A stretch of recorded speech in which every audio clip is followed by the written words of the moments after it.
லைஃப்ல நிறைய பேருக்கு நான் தேங்க் பண்ண கடமைப்பட்டிருந்தாலும் நான் பர்டிகுலரா தேங்க் பண்ண வேண்டிய முக்கியமான புள்ளிகள்ல ஸ்கூல் காலேஜ்ல எங்க மொத்த கிளாஸுக்குமே சப்போர்ட்டா இருந்த கிளாஸ் டாப்பரை மறக்க முடியுமோ? எத்தனை பெரிய உதவிகள்.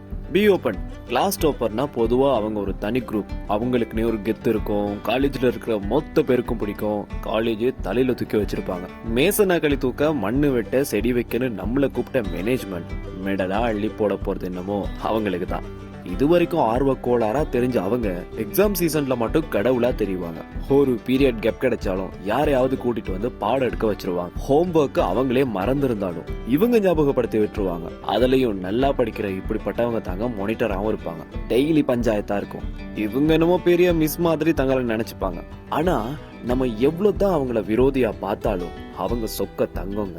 இந்த வேறுபாடு இல்லாம மொத்த கிளாஸுக்கும் பிட் அடிக்க எழுதி தர அந்த நல்ல உள்ளத்தை புரிஞ்சுக்காம போனது தப்பு தானே.